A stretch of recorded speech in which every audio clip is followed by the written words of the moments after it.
Welcome to this video posted at Terje's Toolbox, which is a website with notes, examples and algorithms for structural analysis.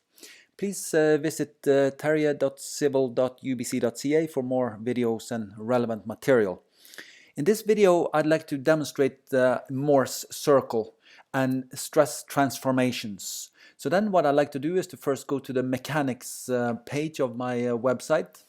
And there are three documents here relevant for this video. It is this document here on stress transformations and Mohr's circle.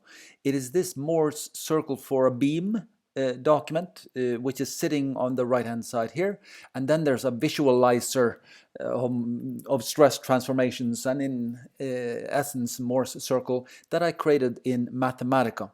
I'd like to first click on this stress transformations document, and here I go through the equilibrium equations to find the axial stress and shear stress on a plane that is on an inclined angle. The angle is theta here.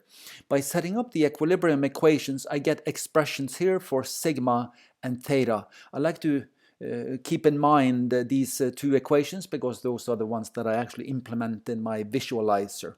On the right hand side here, I have a simply supported beam.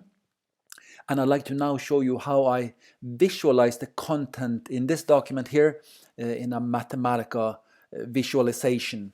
This code looks a little messy to look at. All I want to point out is that this equation here for sigma and the one down below for tau are the same equations as we looked at in that document on stress transformations.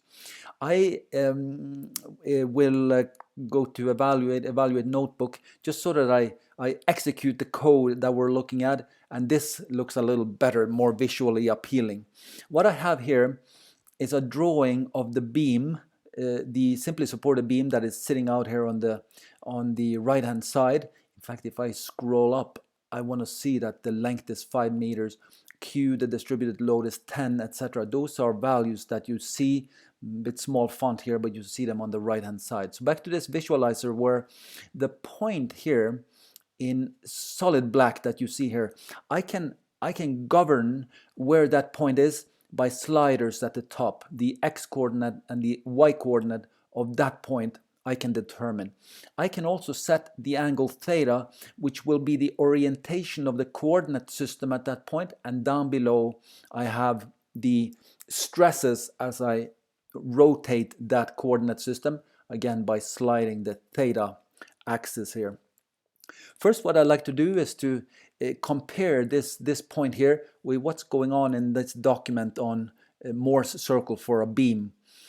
At this particular side of the beam, there's negative shear force.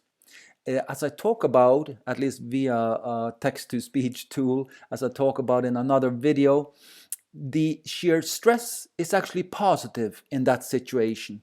I go through discussions on Mohr's circle and these small red arrows in that other video.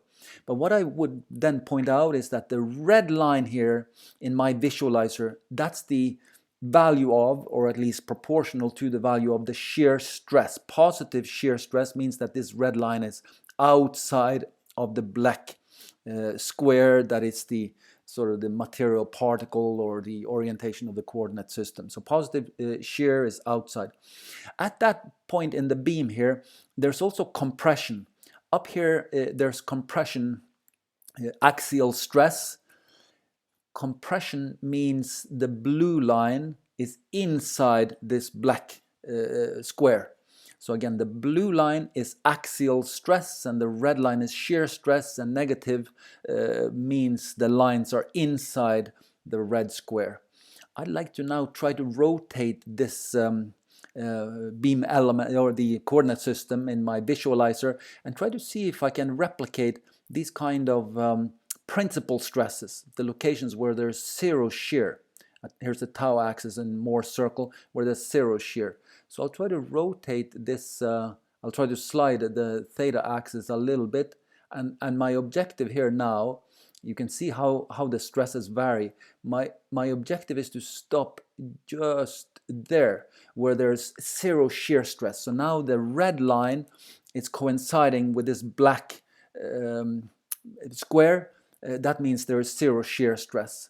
Now this is the angle where I see there's quite a lot of negative axial stress, if you see my cursor out to the right, namely quite a lot of compression. And that's what we see here in Mohr circle. There's quite a lot of compression. This blue line in that direction, you can imagine, is being sort of pushed inside. That is compression. There's also a little bit of tension, tiny little bit of positive axial stress, sigma here. Tiny little bit of tension. We don't really see it because it's so small. I'd like to go to the next page of this document where I visualize Mohr's circle for a beam element. And then I look at the point over here on the left-hand side. Let's see if I can slide the x-axis. You can see I'm sliding the top slider, which is the x-axis, to get that black point, like the point where I want to study the stress. I want that to move over here. Why don't I try to set theta equals to 0, something like this, to 0 here. So there's some shear. Now the red line is on the inside. Exactly. Now there's positive shear force, but that means for this infinitesimal square where we look at stress, the convention, as you saw in another video, means negative shear stress. So the red line is inside here. There's also quite a lot of compression. That is negative axial force. That is why the blue line here is quite a bit inside the square. So there's quite a lot of compressive axial stress. I'm going to try to slide now again the theta axis a little bit and stop more or less where I see the red line coinciding with this black square, meaning there's zero shear stress, and therefore I found the orientation of the principal stresses at this location in the beam. That coincides with the visualization of Mohr's circle over on the right here. Out here in this orientation, there's quite a lot of negative stress, quite a lot of compression. We see it here, tiny little bit of tension in the other direction, like this blue line is barely visible because you can see there's much less value of sigma than the very large negative value, namely the very large compression.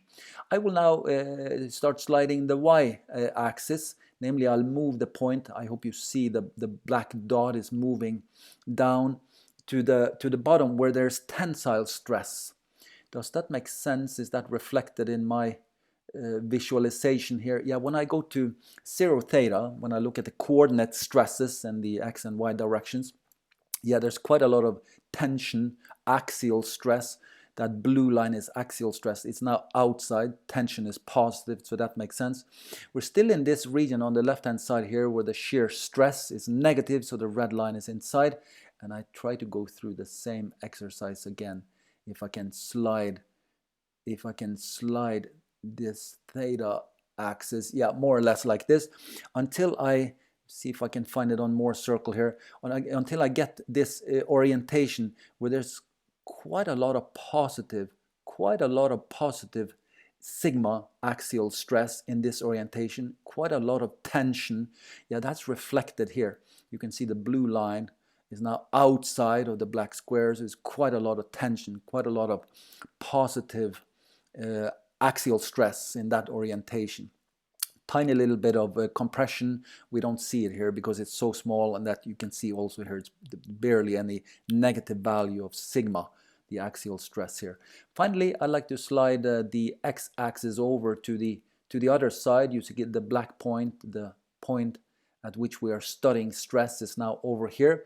And here there's still a tensile axial stress because we are below the centroid or the neutral axis of this rectangular beam, and I will slide again the theta back to 0, just so that we look at the coordinate stresses here. So a little bit of shear, that is positive, little bit of positive shear here, and then we have tension, that is the blue line being on the outside here, and I will slide my theta axis a little bit to get to the principal stresses or the orientation of those.